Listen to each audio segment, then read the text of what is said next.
Yeah, started. Yeah. Great. Okay, so quickly, first thing, I think every interview will have this, and I think most probably all of us had this question asked in every single interview. Tell me something about yourself. And a couple of generic things which at least I have seen in the answers I've reviewed is that there's a way to write this. So couple of answers has been, okay, my name is Shantam. I am from this city. I have done this bachelor's. I have done this as a work experience. So this is like a very mechanized answer. I do this, I do that, I do this. And professors are generally tired of listening all these kind of answers. So it needs to have a story. So what it should contain? It should contain information about your background for sure, but it should have something which is probably leading to your story. Like, why did you take the decision which you have taken? So for example, I say, I am Shantam. I am from Kota, Rajasthan. Post that, I had interest in working towards the financial services, which was driven by my minors in economics. And then I ended up working in this XYZ company. So it shows that, there was an inclination towards starting and learning about the subject. And then I went into working in that particular field. It is not a random decision. And that's what professors are generally looking for. I mean, a lot of us have taken random decisions, but that's not what they want us to tell them. So that's something they'll probably look at it. Okay. I'll just quickly take a pause over here. This is a very generic question, and everyone might have prepared on this. So if anyone has any questions on this, and Saksham, feel free to add if there's anything on this. Sure. So no questions. Okay. Saksham, I hand it to you for the next one. Yeah, one question, Shubham. Yeah, tell me.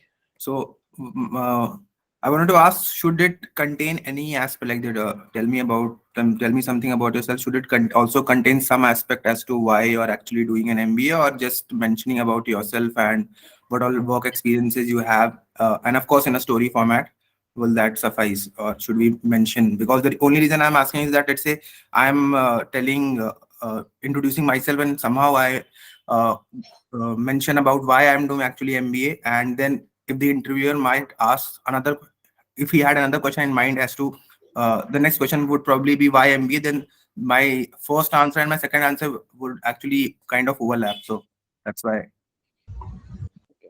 Okay. First of all, good question. I think I've seen that in a couple of answers as well. So in my opinion, you shouldn't write it because the question is about tell me about yourself, not why are you in this interview, first of all.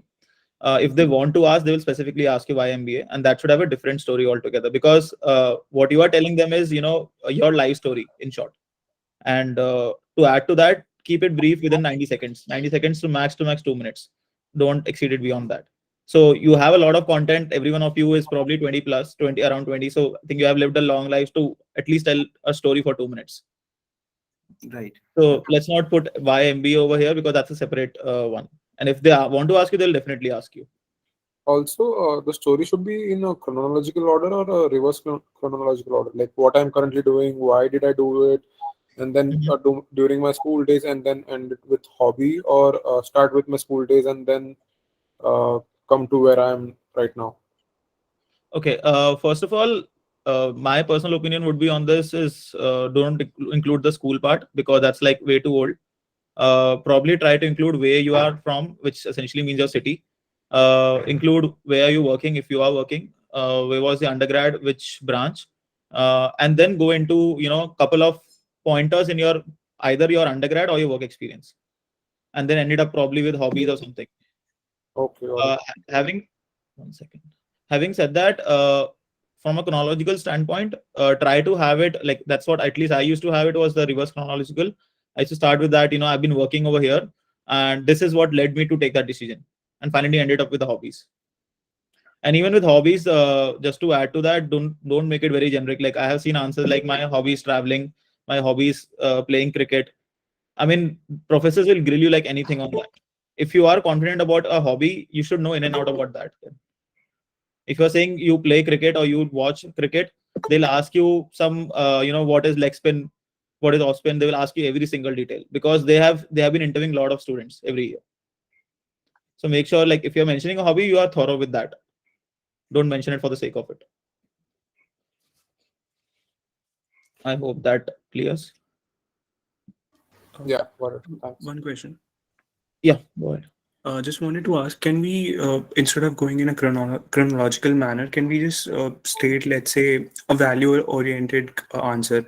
Let's say I start talking about my extracurricular activities, and in extracurriculars, I have done it in school, in college, and in workplace as well. So if we go in terms of values, then we can actually include all three aspects under one domain and just list all the values. So can we do that? You can do that. So definitely you can do that. But the only thing is, the reason why a lot of people end with hobbies is that professors usually remember. So it's a recency bias, which what we call as, what we hear, and the last point is something what people remember. So if professors are hearing about it, generally people are more comfortable with hobbies, and that's why a lot of people go with that order. But having said that, it's no certain order which you have to definitely follow. This is more from a east standpoint and more from what you might be more comfortable with. Okay. Actually, I have heard the opposite, that when what you start with is supposed to be asked, like people usually tend to ask the first thing you have spoken about. They feel that that is something you are interested about, or you would like to talk more about. So how does it work? Like what exactly? So again, I mean, whatever we are saying is based upon the experiences we have seen with the professors. And there might be definitely the outliers in it. Like some people might prefer, asking from anywhere within. So if they want to ask you, they will ask you because you have said it. So if they definitely want to ask you on some topic which they are more, more comfortable with, or which they want to ask you more, or probably, for example, let's say you are from mechanical engineering, and a professor himself or herself is from mechanical engineering. So they might be more interested in that. So they can just pick up that topic. But generally, that's the reason people end with hobbies, is like, it's more likely to get asked first. Okay. Also, Shubham, I wanted to ask while we were filling the IIM Ahmedabad ka form, so there were a lot of things which I could not mention in the co-curricular and extracurricular wala thing. Okay. But there are some nice achievements during my bachelor's. So should I mention it in the introduction, like during my bachelor's, I did something on those lines, or like should I keep it aage mention karne ke liye in the introduction, in the interview? You can, but don't make it over. Like probably do it like one or two achievements. Don't make it like full about that in your All time. right. Yeah. All right. All right. Cool. I think we'll quickly head on to the next one. So Saksham, over to you. Yeah. Okay. So why MBA? This is my understanding and this is my experience. I've been doing this for the past 3 years with Prepzone, right? And what I have seen is for people coming from work experience, one thing which I have reviewed very seriously and always told my mentees, especially, and people who I have interviewed, is that don't mention the reason of why MBA is getting inspired by my managers. That is not the reason of writing why MBA. Just because you're getting inspired by your managers or supervisor doesn't make sense to do MBA for your career, right? It has to be very strategic in nature. Like for example, I always tell my mentees, and especially as in the people who I have interviewed, is that you MBA, for example, let's say you have 5 skills as of now. On a scale of 1 to 5, they are at 1 or 2 level, right? MBA would help you to polish those 5 skills to 4 or 5. So you'll have to frame the why MBA answer in that manner. That let's say I have a decision making skill where I would rate myself 1 out of 5, right? And I know that MBA would help me to increase or sharpen my this particular skills, right? So this is something which I prefer to write in why MBA part. Secondly, give you my personal experience. Then probably when I had a couple of years of work experience, then and when I was writing frame my why MBA, I had mentioned that I was in a technical barrier but I wanted to go into the business part, but I was in the I had a technical barrier. I was not much into the business part, and hence I thought MBA would help me break that barrier and go into the business part and or the strategy part, and hence I took a decision of pursuing MBA. It could differ for everybody within all of us, right? It could be different for me, it could be different for Shantam. It's subjective first of all, right? But that has to be very, I would say, strategic in nature. That because this is not the set of people who would be interviewing you across the colleges are not very first time interviewing candidates. They have years and years of experiences of the very same questions, the very same answers, right? And when you are framing it, what has happened recently, first this batch especially that I have interviewed candidates, is that they have sent me the profile map, then they have written the answers of why MBA, and when I'm asking why MBA, they're giving all different altogether different story. So first of all, try to stick what you have actually shared with us, right? If you cannot, remember what you have written in YMBA, so what I used to do, I will tell you very frankly, I had few pointers. So let's say you make a 2-paragraph answers for YMBA. Write your major reasons in 4 to 5 pointers, right? Don't by heart the whole paragraph. Write the major reasons of pursuing MBA in 4 to 5 paragraphs, 4 to 5 pointers. And while you are constructing your answers in the interview, real interviews, use those 5 pointers in a chronological order, and then frame a story on that, right? So that will help you. Secondly, I would say major reasons I would say for pursuing MBA for people coming from work experience is that you have already seen how business runs, right? For example, somebody who joined just after the engineering colleges got a chance to be more in the IT industry, in the mechanical or the in these all space, or the very initial marketing places wherein after a couple of years you feel that I have much more interest in that and I want to move into the business part, right? That is where the answers should be framing in terms of the work experience people. For freshers, I would say that especially for engineers is that most of the engineering colleges, then they give the campus placements. So one question that might come to you is that why do you want to, because I'm hoping that you all of you who are coming from engineering background passing this year would have got a as in campus placement. Then question would be, then why do you want to leave your campus placement job and pursue a master's right now rather than doing a full-time job for 18 months, 24 months, and then doing masters? This answer has to be very neatly crafted, otherwise it will come back and fire you for sure, right? So when you are getting these thoughts, write it in your notebook, get it reviewed by your mentor. That's ma'am, this is what I'm facing and what should be my answer in terms of this whole MBA part, right? For freshers especially, I would say coming from commerce background, what I have, this is my subjective understanding, that people coming from BCom, they get a job but not 100%, right? And then they choose to go into the master domain, as in the master of business or any masters. So again, for those set of people, it becomes quite I think different in a way how they create their answers, and it becomes more how do I put this, it becomes more important for them to craft a very good answer, right? Because freshers especially from a commerce background, they have understood what is accountancy, what is business studies, right? So they have an upper hand in MBA first of all. So you can mention that understanding the accounts, understanding the business studies have helped me to realize the larger picture of business. But at the very same time, I would want to move out of that cocoon and move into the larger arena where I would be understanding in the real time.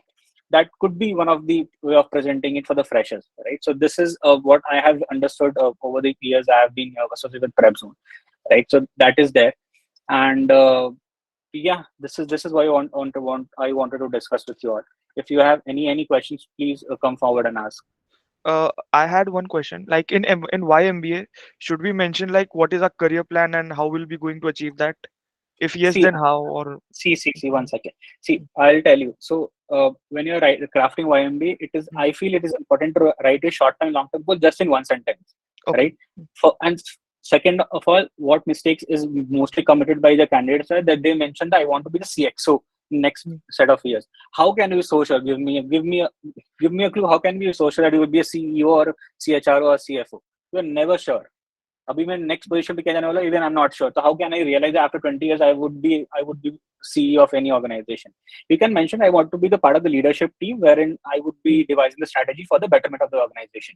That could be a longer term goals, right? But I feel it should be included in a YMBA, both short term and long term. But just in one sentences. Don't elaborate. If they want to ask, they will definitely ask you specifically on those pointers. Adding to that question only, let's say I'm saying in short term that I want to get into a specific type of a career. So wouldn't it be too short or too myopic for us to say something? Let's say I'm saying finance. So won't they press finance too much then? See, the point is that if you're very sure ki, for example, if you're giving interview to me, Rohan, okay, and you say I want to pursue finance, okay, and if you're very sure that whatever questions I'm going to ask you from finance, you are very sure that you will be able to answer that, then be very rigid with that. Yeah, finance is what I want to take. But in case you're not very sure ki, if anything comes from finance, which what if I wouldn't be able to answer, then I would say don't take a risk. Because don't take a risk. Point is that you're just pulling the axe on your own leg, right? So it doesn't make any sense for you to saying that I want to only pursue finance, but at the very same time you can mention that I have an inclination towards finance, but at the very same time I would want to explore the different specialization, and then I would be at a better place to make my decisions. Okay, thank you. Coming from an engineering background and shifting, and I have work experience in operations like logistics, and now I'm shifting to MBA, and I had done my extracurricular in marketing in my council. So now when it comes to this, most of my answers are revolving around my marketing tenure and not work experience. So there would be a question like, you were in marketing, then you chose logistics, and you are from mechanical background, so logistics makes sense. But now you are saying that you want to do masters in marketing, so you are not firm on your decisions. Or then if you wanted to do marketing, why did you choose a job in logistics then? See, again, the same thing, Deepika. I think when you are saying that you're coming from mechanical background, you're working in logistic operations, supply chain, right? Yeah. That is fairly genuine considering that background you have. At the very same time, you had an interest in marketing, or let's say you have an interest in marketing, and that is why you have extracurriculars in marketing. Yes. So both persisting at the very same time is fairly genuine from my understanding, right? Okay. Now, at the very same time, don't put it very explicitly that I would be pursuing masters in marketing only, right? Okay. Considering your background, mechanical plus operations, from my understanding, makes sense for supply and operations and supply chain. But don't explicitly mention कि marketing is where I want to make my career, right? The very problem क्या है कि आप खुद को danger में डाल दोगे. So don't give any sort of terminology or any terms to the interviewer from where he or she can pick the questions next. Because जैसे आपने बोला कि then they might raise the question that if you are coming from mechanical and operations background, why do you want to pursue masters in marketing, right? So this is a question which they can definitely ask you if you mention that I want to pursue masters in marketing only, right? Having said, you can mention, as I mentioned to Rohan as well, I have inclination towards marketing, but like 1 year down the line, I would be a better place to make a genuine decision for me. Yeah, understood. But the thing is that when I say that I have done my extracurricular, because when it comes to why MBA or what made you develop interest in MBA, the main thing is about my marketing tenure. So it will be like you are saying that you were inspired from there, and now you shifted the job, and now you want to get into marketing. It makes sense. But the thing is, then why did you do operations for 1.5 years or whatsoever time you did?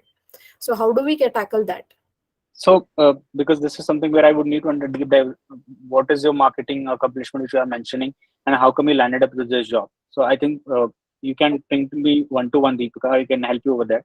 Okay. So we should respect the time, but definitely you can ping me or Shantam, any one of us. We'll help you down over there. Yeah, But do ping us. Yeah, So this could be a genuine issue in your further rounds of interviews. Sure. Thank you.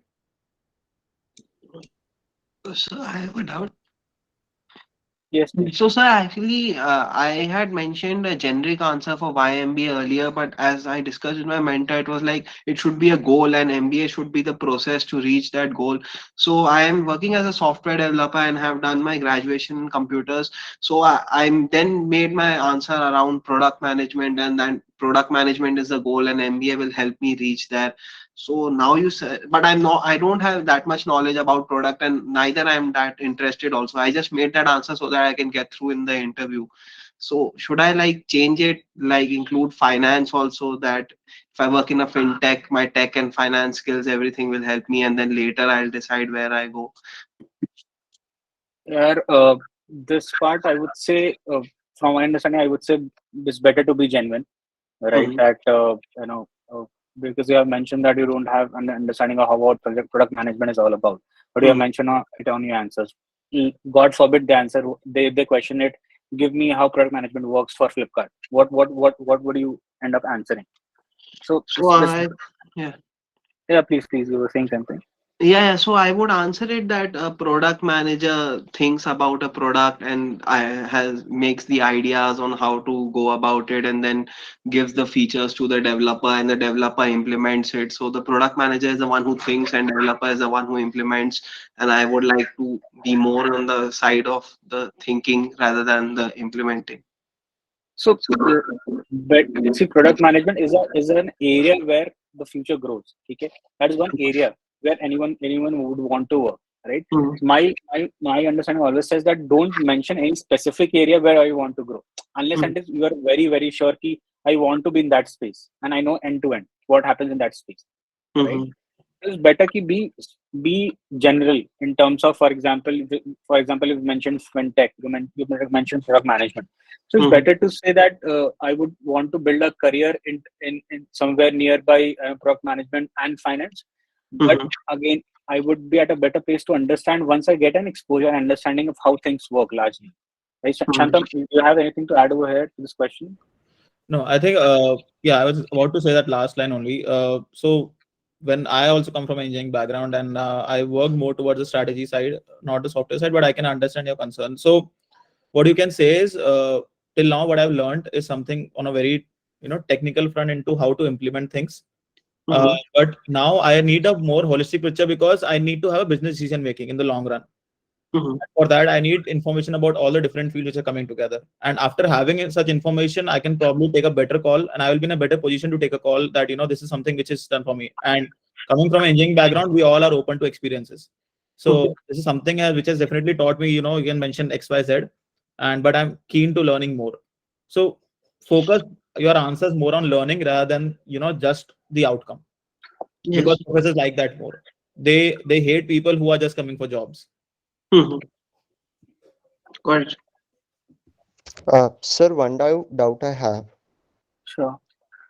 So the doubt is, suppose we tell them that down the line 10 to 15 years we want to hold a position like CFO, CMO of the company, Okay.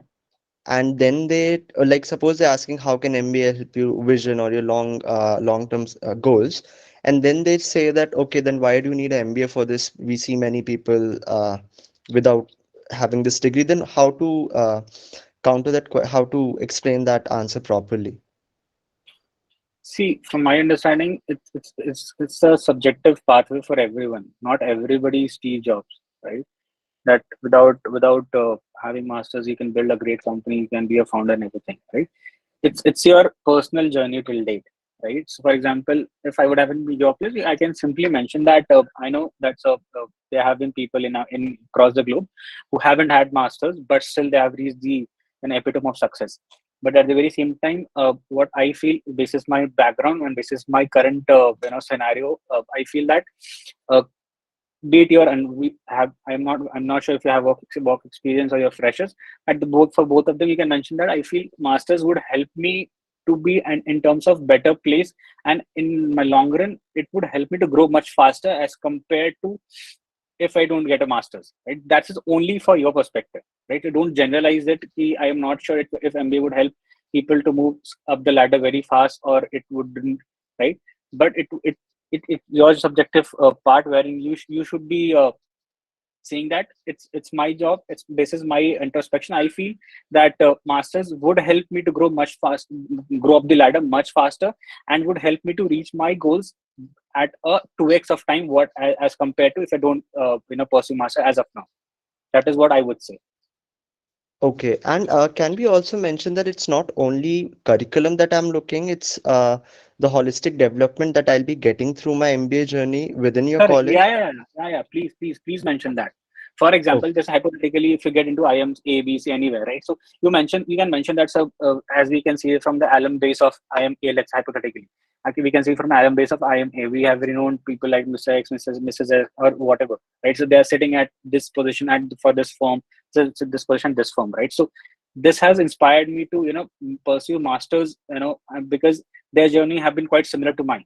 So all these you can mention when you are mentioning, why do you want to pursue and not only undergraduates. So absolutely you can.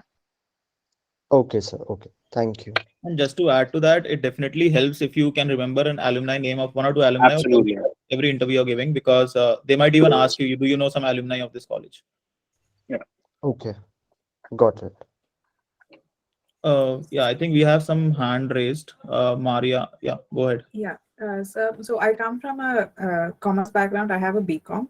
So in some of the mock interviews that I've had, not with Prepzone, but other earlier on, is when I say that I have a commerce background, a very common, I have work experience, but a very common question that I get is, why is your next step not an MCom or a CA degree?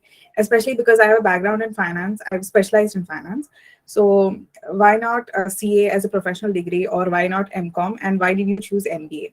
So but the answers that I tried to come up with kind of puts, let's say, CA in a negative light, which is I don't think is appropriate, because I say, yeah. So what would be an ideal way to tackle such a question? Mari, can you help me with the answer? What do you actually say when you're encountered with this question? So I usually say that I have actually gone through the curriculum of CA. Both my parents chartered accountants. I've seen the work and the field that they're involved in, but the the scope is very narrow. Even when you go through the course structure and even the articleship, you're only focused on one aspect of the business, which is basically finance and as such, accounting and as such. But when an MBA degree, or when you want to go up the ladder or a leadership role, you need a more holistic approach of understanding of a business, a multidisciplinary understanding, and that you don't get from a CA degree. You get from an MBA degree. That is my answer for why not CA. And MCOM, I didn't really have a proper answer for that. Why not MCOM when compared to MBA? Okay. See, I would say the answer which we have given to the interviewers, I would say, first point which you mentioned, the holistic picture of a business, right, which you get from MBA, not from the CA course. That's absolutely correct, right? So you don't have to edit that. Secondly, I would say, studying finance, marketing, HR ops, anything, the environment which MBA will put you in would be very different from as compared to CA journey, right? So CA is all alone. You prepare for years and years, and you clear CA, and you become a CA, right? You join the corporate. So you don't know the network at large, right? So the CA network at large. Because, for example, Shantam and I are very same college. Let's say hypothetically we're same college. He's doing marketing, I'm doing ops. Let's 5 years down the line, I'm working for any firm, and I know Shantam is working for that firm. Let's have a collaboration in terms of in terms of professional space. So that network, I think MBA will give you, right? In terms of the alum base, in terms of your batch network, in terms of your seniors, in terms of the holistic picture of how the business runs. Because you'll not be only studying only finance, right? Start from the very first day. You'll also have a addition from marketing. You also have addition from HR, right? So it will help you to grow as a professional career, a professional person, much more advanced as compared to only a CA journey. Right. Okay. This is what I feel. Shantam, anything to add? Yeah, just one more point. So to add to Saksham's point, that in first year, majority of the MBA programs have core courses, right? I mean, compulsory courses, which essentially gives you exposure to all different fields altogether. So what you can say is, so far I've studied all this, so probably I have exposure to only these fields. Probably when I study the other fields as well, I might develop interest in those fields as well, which I've been ignoring till now. Okay. Yes. And to add to that, when you were right on the point that you should never, demean some profession or some degree. But what you can also do is, whenever they ask you, let's say CA versus MBA, you can just praise MBA rather than mentioning, not CA. Okay. Yes. And you can give example of people who have done CA plus MBA. For example, Aman Gupta. He was a CA and then he did an MBA, right? So you can mention that this is my understanding. These set of people have done CA plus MBAs, and I feel they're much more successful. But at the very same time, please don't mean CA, because they are also a great journey. Okay. And yeah, go ahead. Just one, I don't know if it's appropriate to mention it. The gestation period for your CA, I know it's a professional degree, but it's much longer than an MBA. But I feel like at the end of an MBA, 2 years, it gives you a much better value than, let's say, 4 or 5 years pursuing a CA. So is it okay to mention such a point about the gestation period? In my opinion, no, because I think it again reaches the boundary of demeaning a degree or a profession. Okay. I think, Shantam, let's move ahead. If we have any question, we'll take towards the end. Okay. So the next question is, what makes you better at your job? And this is something I was asked in my interview, and it could be anything. So, I mean, if you praise, and generally this question comes when you praise your work ex too much, and you probably feel, I mean, professors feel that you love your job like anything. And that's when they ask you this, what makes you better? And my standard answer was, not my standard answer, essentially my answer was more inclined towards my actual work. And what I was doing was essentially dealing with multiple stakeholders and coming up to a strategy. And that's what I told them, that I probably am good with people, and that's what makes me better. And that was, I mean, probably, I would say it was fine answer according to me. But when the professors heard that, they grilled me on that for the next 5 minutes. Because they were like, okay, I mean, they probably took it very personal, I felt, because they felt, okay, we don't see that you are good with people, prove us. So I had to come up with another story of my WorkX. This is where I made sure that 10 different teams come together for a common solution. And so essentially, whenever you encounter such question, come up with the answer, come up with a project which you actually worked on, come up with an actual task which you worked on, which substantiates your point of why you are better at that. Saksham, anything to add to that?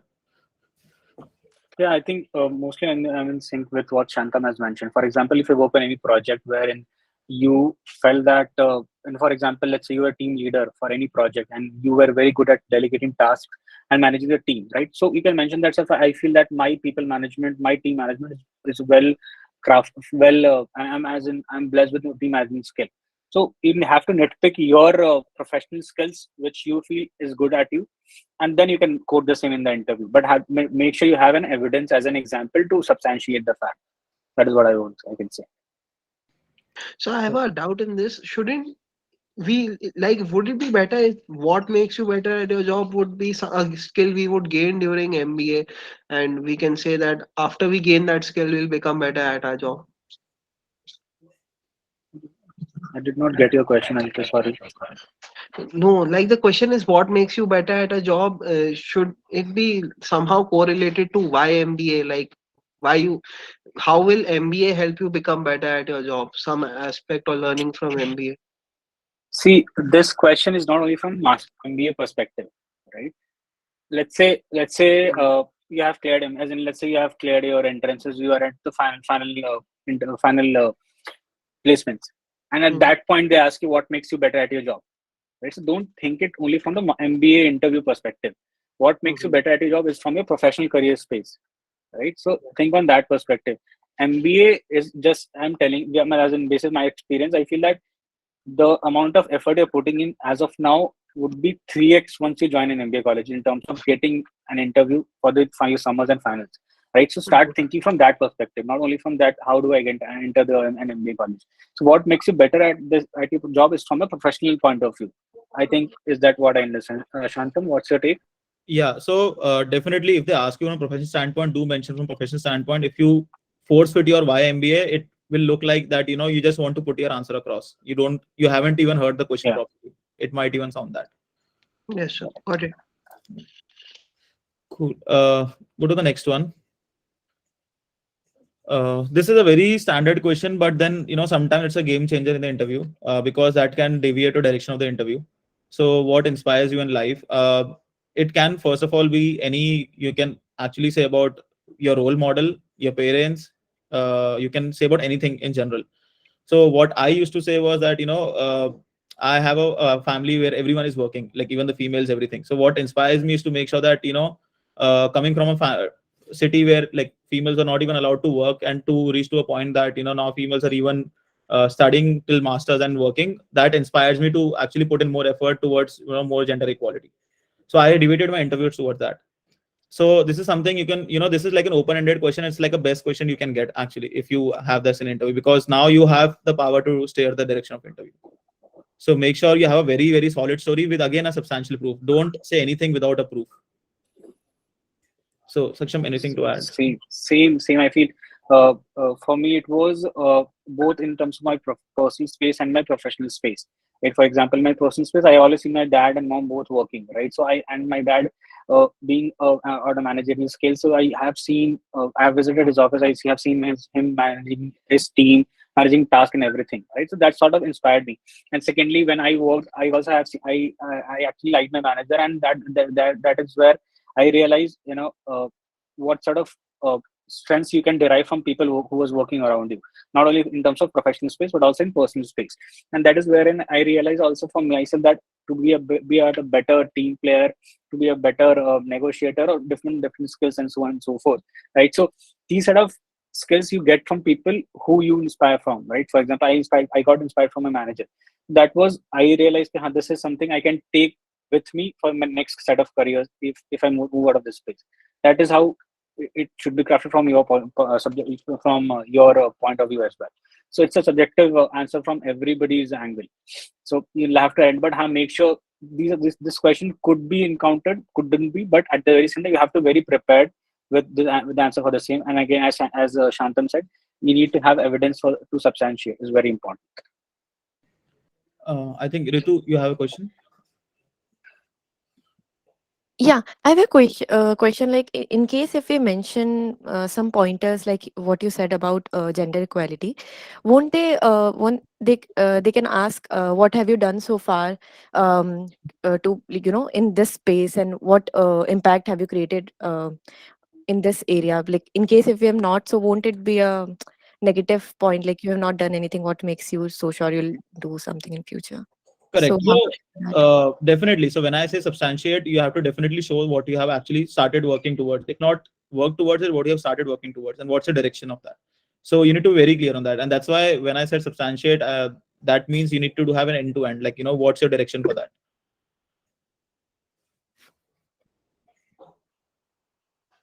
Yeah. Does that answer? yeah, just but we can't will this be an appropriate answer, like I have done this much on basically working on myself till now, and once I'm capable, like reach some XYZ position, I planning to take these kind of steps, so that should be like very like you have some specific pointers in mind, or a general answer will work? I wouldn't say like make a general answer. So what I did preparation for this one was, I read about the infanticide rates in India. So I mentioned that the place I come from, this that has this much infanticide rate, and the other cities in general on average have this much rate, and there's a huge discrepancy over there. And that's where I feel these are steps I'm taking towards it, and this is how we'll reach towards. When I will do it, that is something they're not asking you. They need a direction of how you are thinking about it. Okay, noted. Thank you. Yep. Cool. We'll move to the next one, or if they are, I see two more hands up. Okay, Surya, yeah, go ahead. So my query is like, what kind of answers should we avoid giving in this type of questions? Like any specific topic or anything that we should avoid trying to go by, so that we don't face too much grilling or cross questioning on that. See, first of all, I think everyone needs to now have this mindset that, irrespective of whatever grilling, you're able to handle that. Having said that, what you should not say is, my role model is Mukesh Ambani, I want to follow that person. I want to become rich. So things which are very open-ended, there's no, direction towards how you reach to that point. Why is that important for you? So if there is no like precedence to that, then there's no point of saying that particular line. Only if you're like for sure that this is something which inspires you, and this is the reason behind it, then go ahead for it. Okay, sir. Yeah, thank you. Yeah. Shubham, go ahead. Yeah. Hi, sir. I have the doubt regarding the inspiration. Like, can I mention, like, I did my graduation in dairy technology. Can I mention, like, I spent a lot of time with my maternal grandfather, and who is a small farmer and also runs a dairy. And I have seen himself working in a dairy, and I have an on-ground experience with him. So the value that I have today and the persuasion that I did till now is by the inspiration that I get from him. So can I frame answer like that? I think it should work. Just make it more framed and more substantiated, like by one or two more instances. But I think otherwise it should work. Saksham, any thoughts on it? I think, yeah, I think you can make it you can craft an answer basis your personal experience as well, because you have seen your maternal grandfather working. Because you said he was a farmer, he ran a dairy and everything. So you have seen him very live, right? So what values have you derived from him? That this is what I want to replicate in my career, in my professional life, and then elaborate on those values. That why do you think this value holds very important place in your journey, right? And that's how you will create an answer which will again would be advantageous for you. So make sure that whatever you're picking, whatever the words which you are using in this particular questions, while framing your answers basis your personal experiences or the professional experiences, it has to very much framed in a way that it should look very natural. It shouldn't look like that just for the sake of answering it you have penned down the answer. That is what I can say. Okay, we'll take two more questions on this. Shelly and Adamya. Shelly, go first. Yeah, so I had one question similar to these lines. It's like the question is like, who is your role model? So do we necessarily need to have a role model, or like we can mention that I don't have any role model as such? I mean, you can say that, but then saying just that is not sufficient enough. Hmm. You can probably say why you don't have a role model then, and that will become a little more challenging for you. If you have a prepared answer for it, you can like ask, or you can DM me later. But having just saying that you don't have a role model is like not substantiated. Again, whatever you are saying needs to have a substantiation of any kind of evidence, be it your past experience, be it your personal experience, be it anything. Okay, so can we mention it in the line like I don't have any role model as such, but I admire the person like that or something? Yeah, Can you can it say be that that. way? Should be fine. Okay, But again, your why part should be clear. Why is that so? okay. Cool. Adam, yeah, go ahead. Sir, I mean, does the answer to this question necessarily have to be weaved around something related to our professional life, something related to? I mean,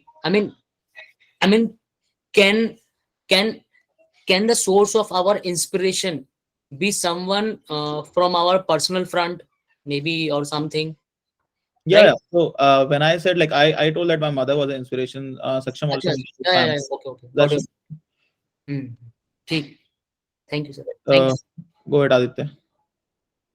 So I had doubt on the role model front.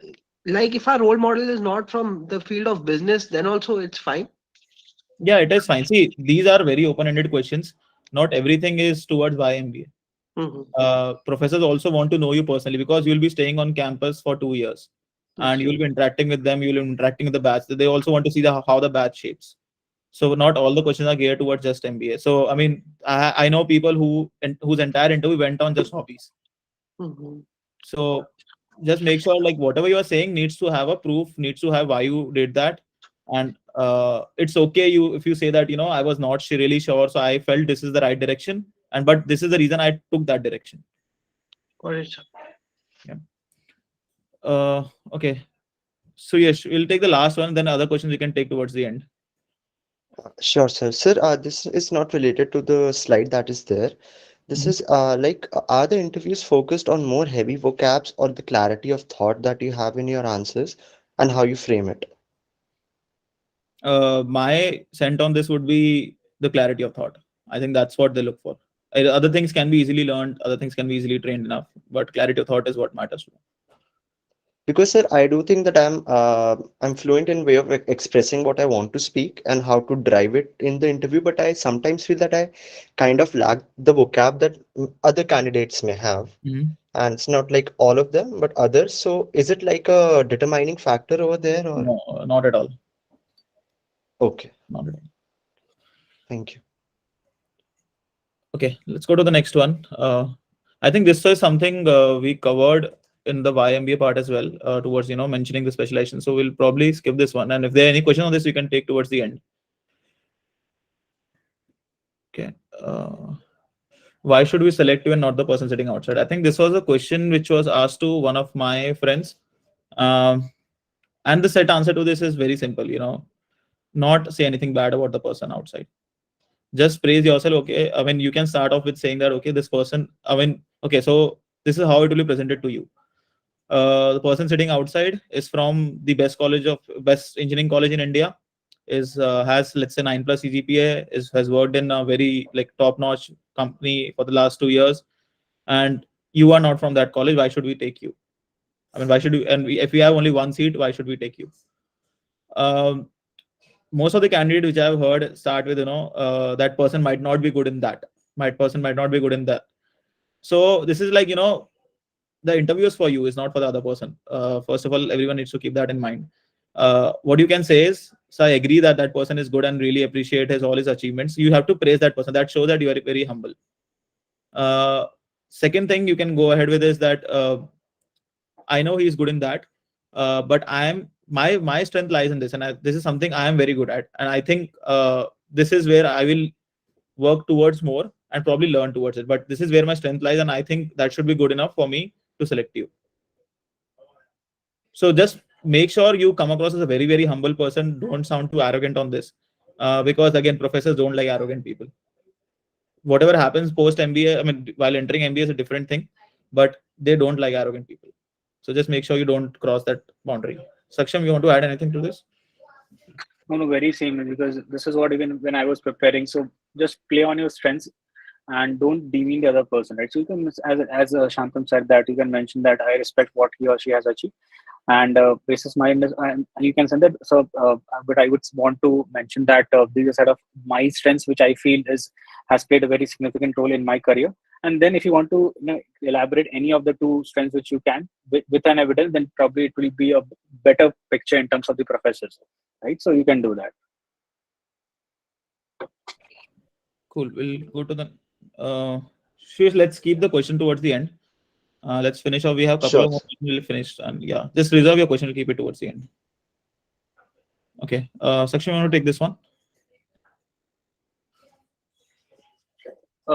What is the opportunity cost of doing an MBA? Right. So see, there are challenges. For example, when this is my personal experience, right? So when I was about to leave my job and join my postgrad college. So I was given an opportunity to go abroad, but I then at that point in time I left that opportunity, and that for me is an opportunity cost as of now, right? Because I would have gotten exposure from UK, from Bank of America, which I was working for. So that would have been a different experience altogether. But you'll have to be very sure that the decision which you are making as of now is not something which you will regret 2 years down the line. That I would have taken that opportunity at that given point in time, right? So these set of things happen for work experience, because that is the reason that is the reason we have specifically mentioned for work folks, right? So you might get an opportunity that wherein they say they might be elevating you on a hierarchy position, and then you realize that no, I think MBA would be a better choice for me. But and after 2 years you have realized this is after MBA placements, you realize that position would have been better. So clarity of thoughts of why doing MBA is become very, very important, right? So here my understanding is why MBA comes in two different brackets. One is what you present to the outer world, and one is what it plays, what role does it play for you as a person, right? So for example, I was a software engineer, and I was very sure I don't want to continue in this whole domain of technology at large, right? And hence I want to enter the business part of the world, and that is why I wanted to do MBA. That is what I had clarity upon, and I left my on-site opportunity, I left my job appraisal, I left my promotion, everything, and then I moved to MBA. That is what I had lost. But at given this point in time, I do not regret any of the decisions which I have made, because I was very clear why I'm doing MBA. Hence, it is important for you as well to understand what is the major force driving you towards the MBA. That is, I feel, is very important. Shantam, what's your take? Yeah. So just to add to that, I was actually asked this question in one of my interviews, and I actually I prepared for this question beforehand. I actually calculated monetary terms, everything. So I asked them that, do you want a monetary terms, or do you want like a very open-ended one? So they said, I don't want numbers. I just want what factors will you take in account. And it's a very, very trivial question, but just that, people miss it out on thinking. And what you can also, if they ask you such type of things, adding to what Saksham said, you can also say that, from a monetary perspective, the cost I will be losing is 2 years of my salary. If I take a loan, I'll be taking a loan, I'll be doing EMIs, and I'll be also having a promotion or a hike, whatever. So all these things which will be lost. So just a small add-on if they ask you for a monetary cost. Okay. Let's go to the next one. Ethical dilemma, moral dilemma, any conflict situation, which is more or less, a similar story. You can build upon all of them. I'll tell you a very simple, thing which happened today itself. A friend of mine texted me, do you have a list of HR questions which you can give it to me? And we do have a question list in Prepzone. And, I faced a situation that, it's a very good friend of mine. Should I pass it on? And this is a very, very simple example. And then, later I told him that, no, I cannot do that. This is something which is not allowed, something I cannot do it. So they are looking for exact answers and exact situation, what you did. It can be a personal front, it can be professional front.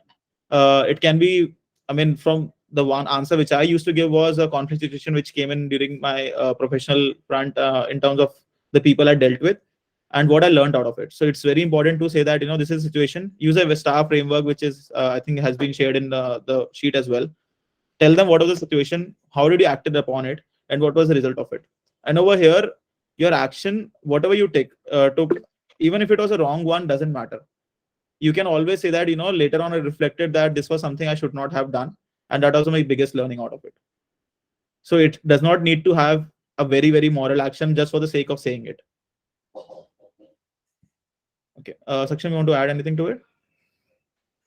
I feel, adding to what Shantam has said, that these set of questions they want to check your thought. How do you generate your thoughts, right? For example, let's say I would have been any student just like you, and listening to Shantam that he has not shared the list of questions to his friend. I might be thinking that what sort of friend he has. Friend is for lifetime. This opportunity which doesn't what he's pursuing as of now could be very temporary for his career, right? So friend is for life. He should have given the questions to his friend, and the very same time I could think that no, he should have did the right thing, being ethical at this given point in time.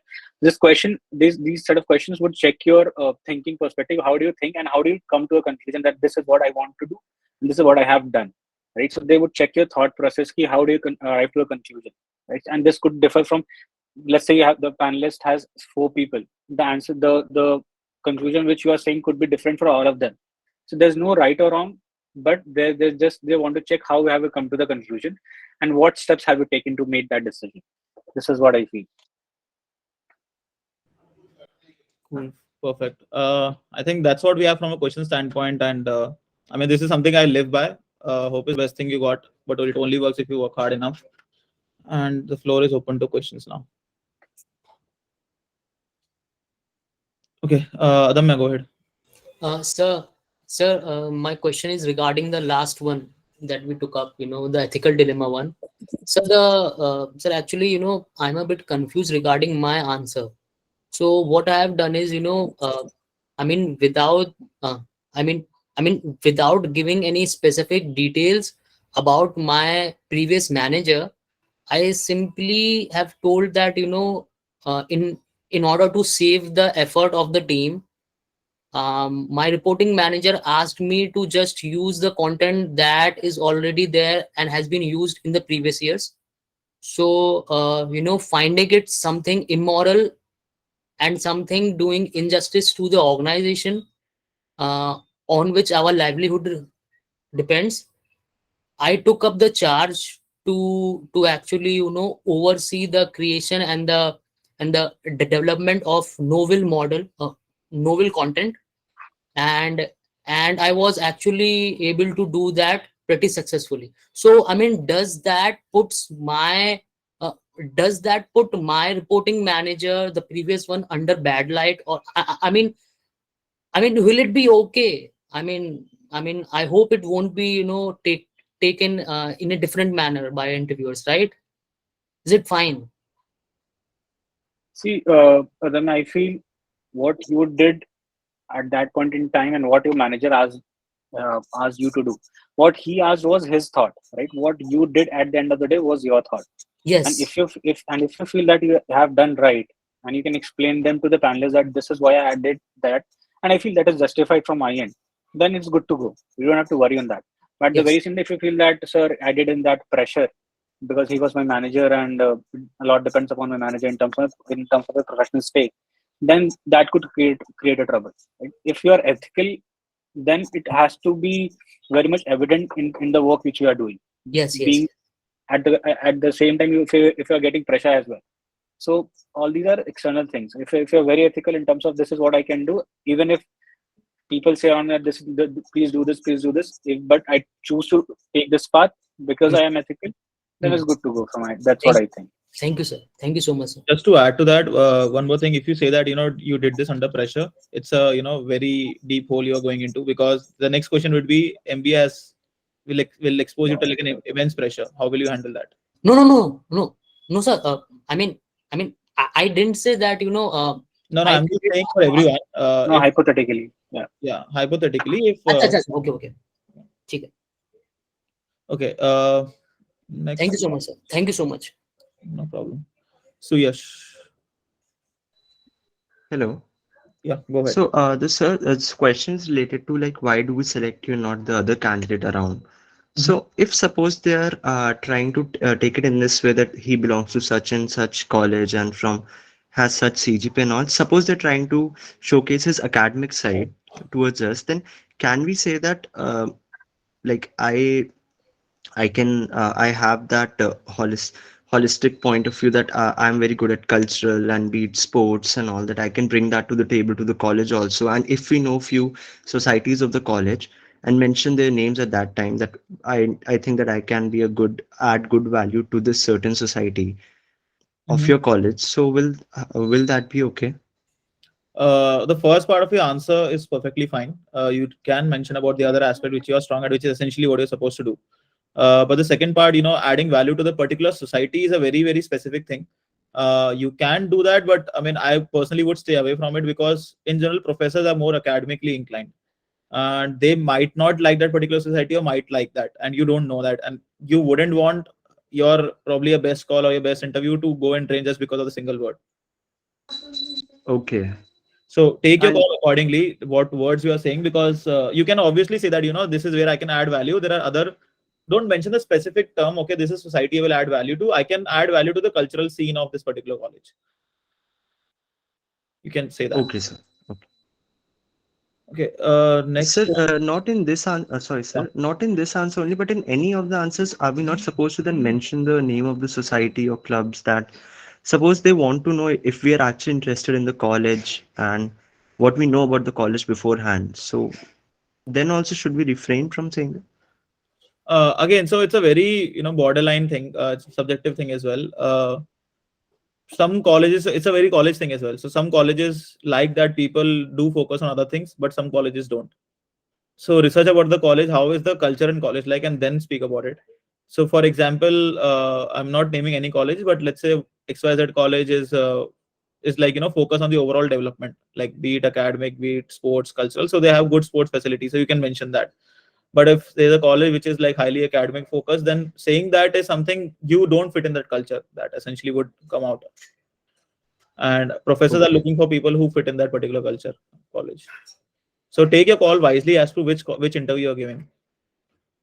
Okay, sir. Sure. Thank you. No problem. Shubham Kapoor. Yeah. Hi, sir. My question is regarding the opportunity cost of doing an MBA. Like you have mentioned, you can say monetary purpose, like your opportunity cost is salary, loans, EMI, like something. But I think this is a very generic answer. So, any ideal answer for this, like what is your opportunity cost? So, what Saksham sir said that time about, from a professional standpoint, from a career standpoint, is something you can say. And something you can also say is that, what will MBA add to your value? When we say monetary terms, is something when the professors will directly ask you, what do you think is the opportunity cost in terms of monetary terms? And it has been asked to multiple people. So that's the reason we said that when they ask you monetary terms, then mention this. Otherwise, go with your personal answer in terms of, what extra opportunity will MBA add you, which probably overshadows your opportunity cost. Thank you, sir. Yeah. Ankit Garg. Sir, yes, sir. My question is related to again opportunity cost. Sir, like I am a fresher, so I have nothing to lose to do an MBA. So what will be the opportunity cost for me? No, it's only for the Apart work from monetary experience. terms. When we say opportunity cost, for the freshers point of view, it can be that why. I mean, there can be a question for freshers that why don't you work for a couple of years and then come back to MBA? That's something you can probably say and add your internship experience is something what I've seen people doing it for freshers point of view. But I would say discuss that particular answer with your mentor once. Exactly. Okay. Okay. Because that's a genuine question that probably will be asked to most of the freshers. So definitely, that's why I'm not giving a standard answer for it. You discuss with the mentors what works for you specifically, what depending upon your profile. Okay. Sir, what will be the generally answer for the freshers? Like why you want to do an MBA as a fresher? Why not to take any work experience? So what's the general answer for this? I mean, a very generic answer. See, for both of us, Aksham and I both have work experience. People who did MBA after a couple of years work ex. But from basis our conversation with people, what we can say is, you can say that in MBA you'll get exposure to a lot of different fields in the first year itself, and you are right now not even sure that which field you want to go. So you want an exposure to the different field and then decide your career path rather than taking a decision right now. That I think should be an answer. Saksham, you can add if there's anything else. No, I think this is pretty much what even I think. So if you think that that at this after your undergrad you're not very sure what to do now, and you have inclination towards any of the specialization of MBAs, and then you think that this would be a better place for me to first do masters and then start my professional career, then I would say that would make much more sense rather than you on after undergraduation doing a job and then doing master. Because if you're very much confused that what to do at that point in time, and then you take up a job, and then after you leave a job, let's say in 6 months, and then you prepare for masters, it would again create a haywire. So it's better to do a masters and then start a professional career, I would say. Okay, sir. Thank you. Okay, Tushar next. Hi, sir. I wanted to ask you about, like you said, that there was gender inequality and you struggle with it. Your parents struggle with it, and that was your inspiration. So, similarly, in my case, it's the educational background and the literacy rate of the area from where my parents came, and they struggled a lot because of it. So, let's say if I mention that, and the panelists ask me about what is your plan and how are you going to help to uplift the literacy rate of that area. So I cannot really think about what can I say in that situation, because there are only two terms, financial, and the other financial won't be a good answer. And the second would be to actually have a plan in place. So can you give me an insight about it? I think your question itself has answers to it. You can start off with saying that there are two aspects to it. One is operational feasibility, and another one is your financial feasibility.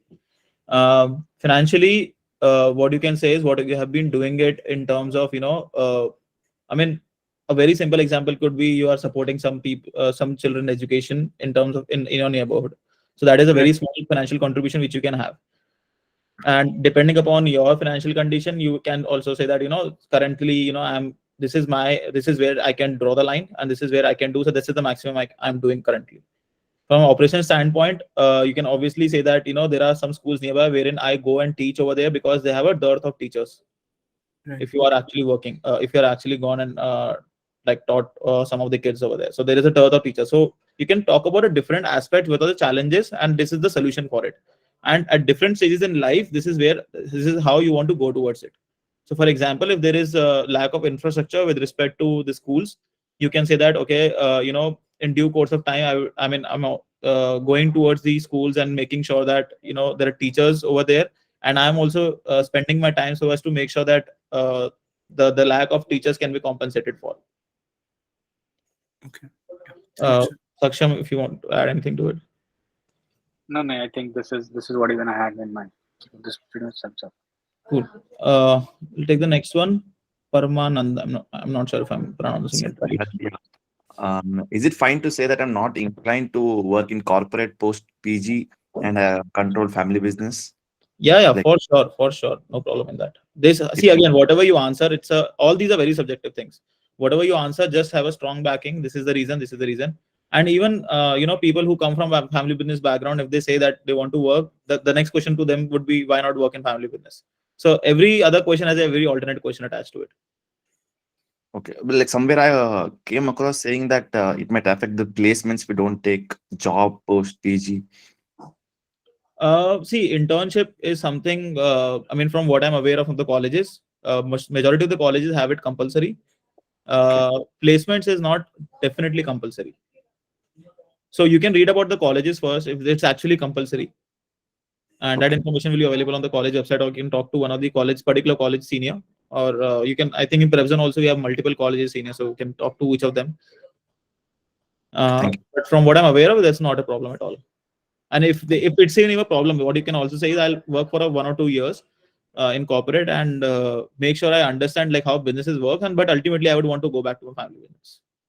Okay, thank you. Okay, Aditya.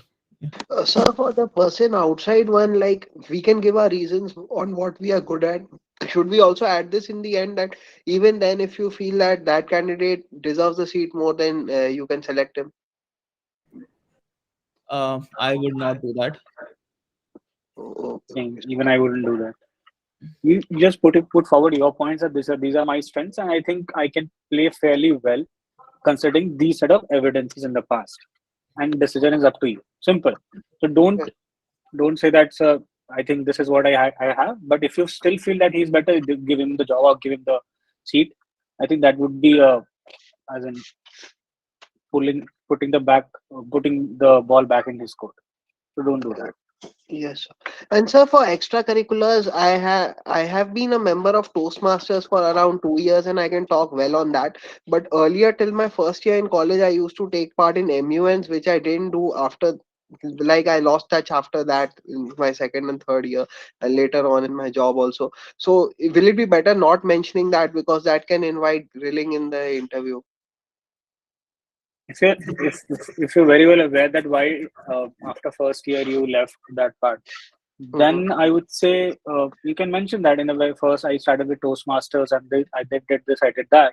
But considering moving on, when I moved from as in second year, third year, multiple things came out of my hand, and then I prioritized my task list, and then I realized that this is not something which is on my priority as of now.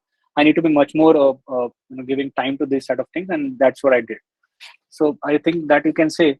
But if you feel that just you left or Toastmasters did not happen because of some generic reason, then I wouldn't prefer to say that in the interview. Okay, sir.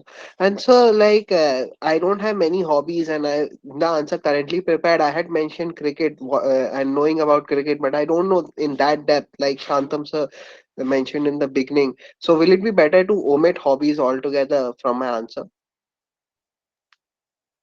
I think it should not be a problem. I mean, whatever you are interested in, say that. Don't just say it for the sake of it. Yeah. Okay. Thanks, sir. Sakshi, so on your question of can we be very specific about career goals, you can be, as Saksham sir also mentioned in the start, that if you're very confident about a particular field, then please go ahead with it, but again, substantiate it. All right, sir. Thank you. And also, one thing, let's keep very, very specific questions out of this call, because this is a generic call. You can ask very, very specific questions to your mentor. So with that, let's go with next one, Maria. Okay. So I have two questions. The first one is, how do you answer a question, why should we not select you? What is the ideal approach? How do you answer such a question?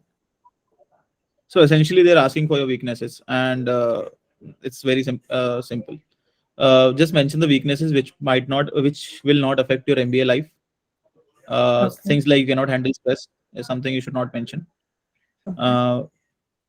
Things like, let me just come up with an example. So let's say you say that you have a little difficulty in prioritizing things, but in the last 6 months you have worked on XYZ, and that has helped your prioritization to a certain level, but you're still working towards it, and this is where you feel your prioritization should be.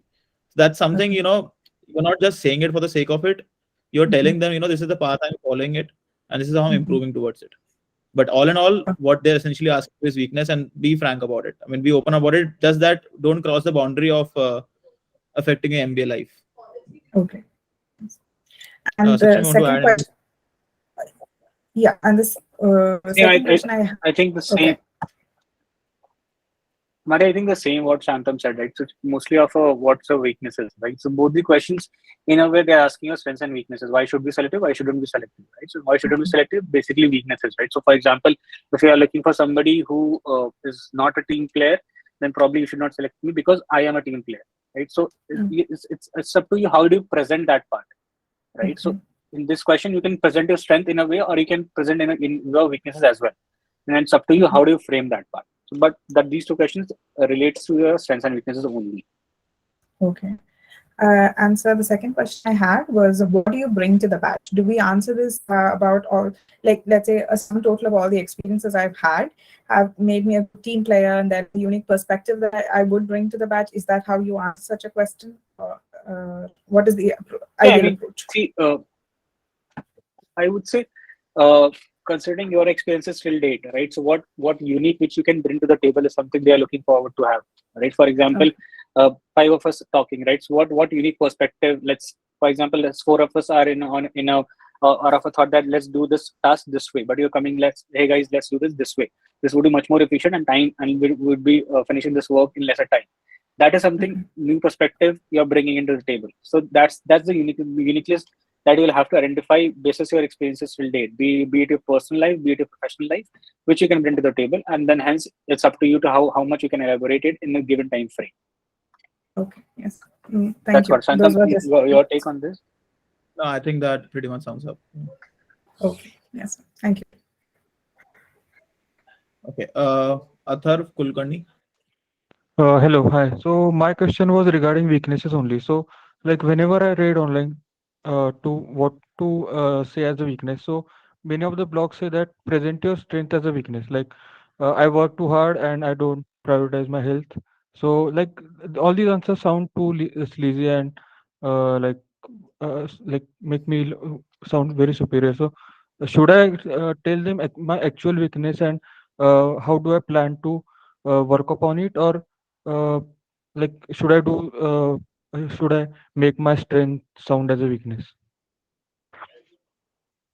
Atharv, I would say put your genuine weaknesses as your weaknesses, but at the very same time you'll have to give one sentence where you are showing that this was my weakness, but this is how I'm working to improve on it. This is what I had done, being very genuine. I had three weaknesses at that given point in time, and for all the three weaknesses I had one specific line that this is my weakness, I understand, sir, but at the given same time I'm doing this amount of effort, I'm putting this effort, I'm doing this bit to convert this from weakness to strength. That is what I would say that would work for you as well. Shantam, your take, anything on this? Yeah, exact same thing. Make sure that you tell them that I have worked upon it till now this much, and this is my next. These are my next step towards improving. Don't see blogs and all.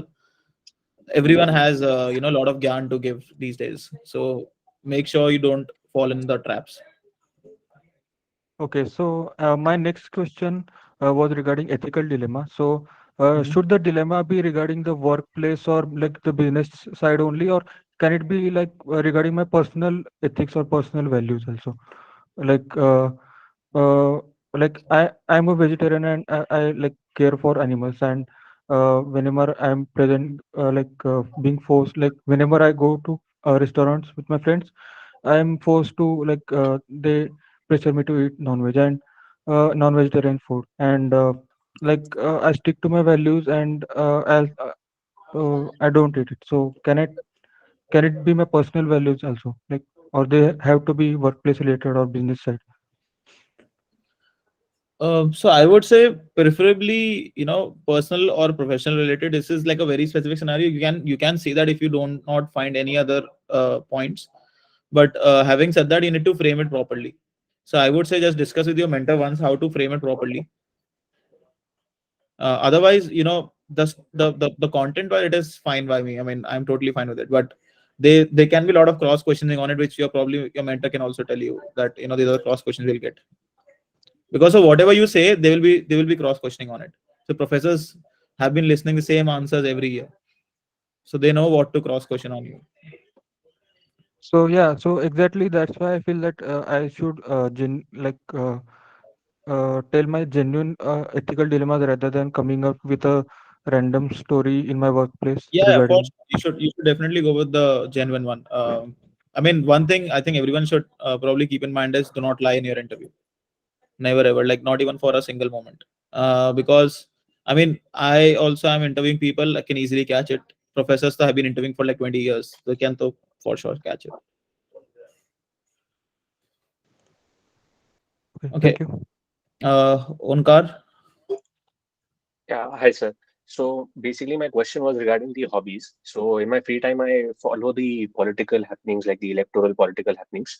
So my question was, do I mention it because that can be a talking point, or do I leave it all together because that can probably go down the road where they ask me to take sides and it can go negative somewhat?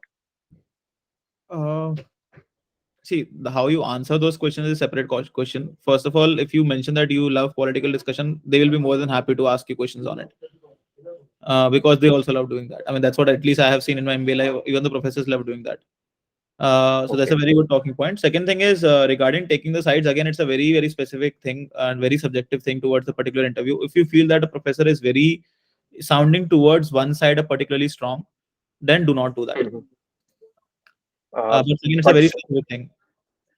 Yeah, but the question was when they ask me, tell me about yourself, then in my hobbies, if I mention this, at that point of time, I'll not be able to gauge if they are going any So one that's side. you're not taking a side as well, right? Yeah, right. Okay. So when they ask you a question, you will, I mean, the way they will ask you a question will for sure say, I mean, so for example, if I say, okay, XYZ party is winning for these many years, what do you think about it? Versus if I say, there is a party which is not able to win, what do you think about it? So there's a difference in the way of asking questions, right?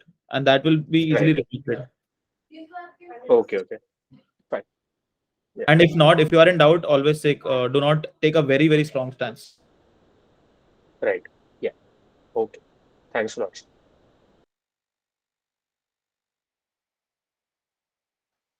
Okay, Shreya. Yeah, hello, sir. So, my question is regarding the long-term and short-term goals. Should we be very specific about what do we want to do with our careers? Like, for example, I would like to go into management consulting, and then 10 years down the line, I look myself as leading a vertical or something of that sort. Or should I give a generic answer like I would like to continue my learning or something of that sort? Actually, I feel it should be a mixture of both, being specific and generalize it, right? For example, I want to be a management consultant and 10 years down the line I want to lead these vertical for any MBB organization, right? But how would you lead any practice areas of any MBB organization is only when you learn something from this given point in time, right? So you'll have to make learning as a basis that, so once I have that exposure, once I have that experience, I want to see myself leading any practice area for McKinsey, for BA or BCG, right? So you'll have to make it mixture of both specific and general statement as well. Shantam, what do you think on this? Yeah, I mean, if you are like really, really sure, just go ahead with it. But then, keep in mind that you shouldn't sound that job is all you care about while doing an MBA. Again, focus on the learning more than just the outcome. I mean, how that learning will help you reach to that outcome is what matters to them. Okay, got it. Thank you. No problem. Abhishek. Hello, sir. So my question is regarding the question, the first of all, my apologies. So first of all, my question was regarding the why shouldn't you select it for for this program?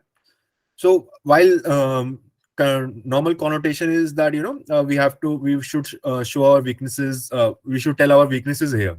However, if I instead of this use an analytical point here that I should be not selected just because of the fact that the person next to me might have a better a composite score than me. Other than that, I don't feel there would be a valid reason for that.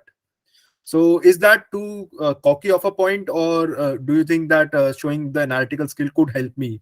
I mean, I am trying to, I haven't garnished the point yet. So, I'm just giving you a raw structure here. Yeah, I understand it.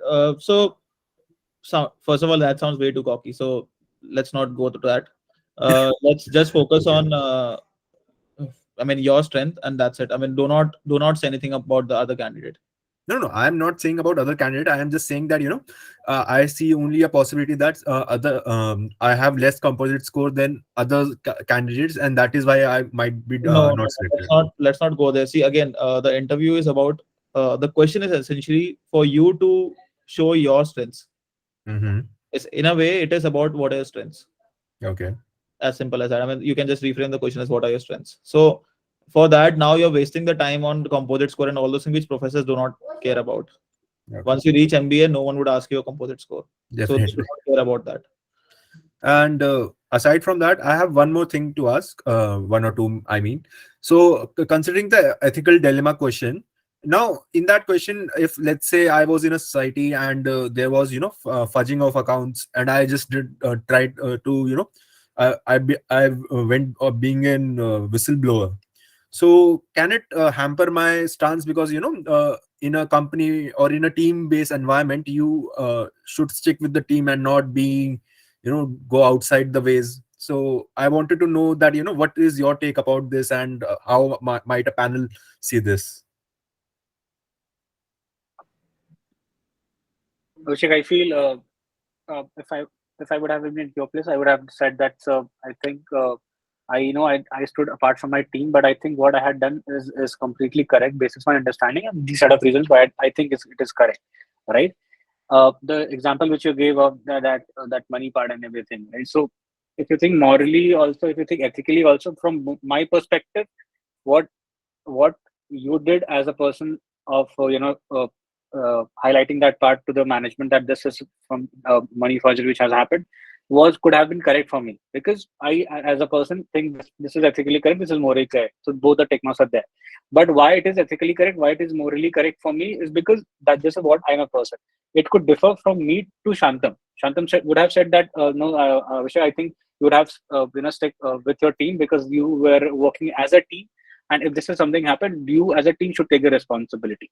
So I think there are multiple perspectives, because it's not a right or wrong question, so it's a perspective question from the panelist point of view as well.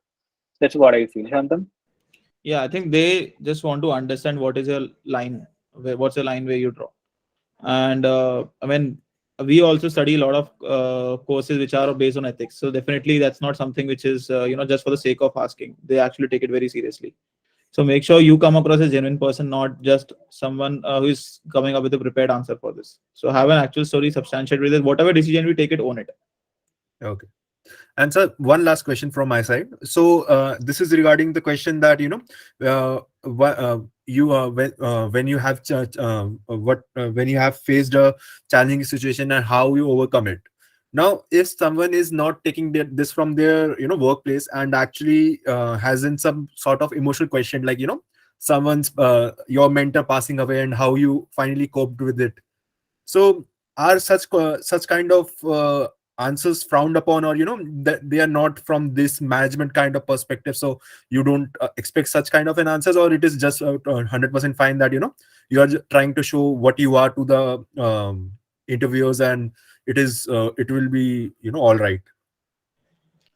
I mean, first of all, I mean, okay, I'll give you my personal experience on this. They asked me a question, okay, your hobby is, I mean, I said it's singing. So they are like, okay, what did you sing?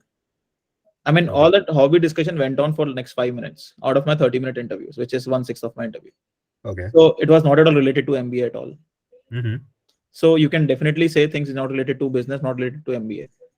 So just keep in mind, whatever they ask you, just answer that, not force fit any other things in it. If it's a challenging situation is about passing someone, be it that, and talk about how it helped you shape as a person.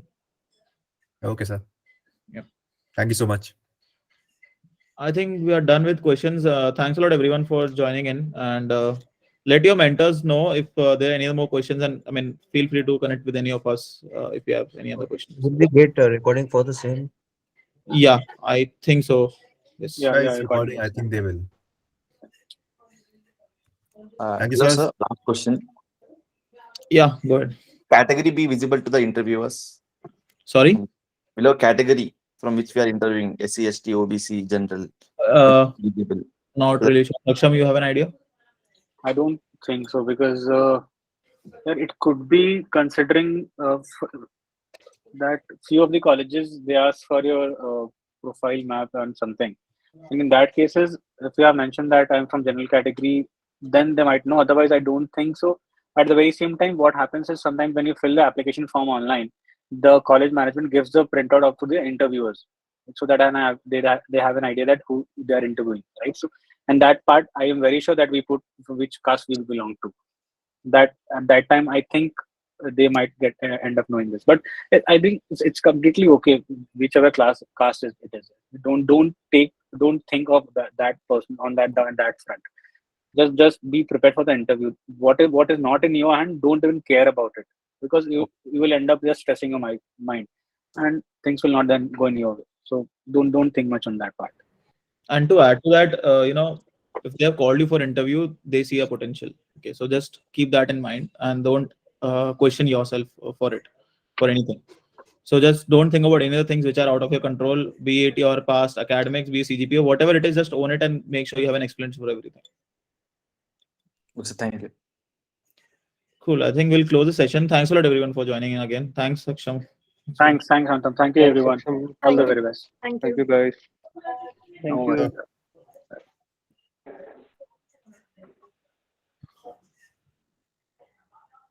Saksham, do I stop the recording or? One second, just check it.